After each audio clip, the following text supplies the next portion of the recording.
చిన్ని చిన్ని ముద్దులడిగే గొరువు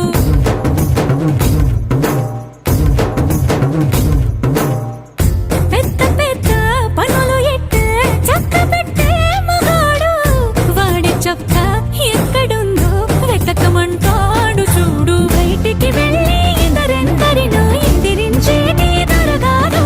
నేనే తనకి ఎదురెళ్ళకుండా బయటికి వెళ్ళరు సూసేకి అగ్గిరవ్వ మదిరి ఉంటా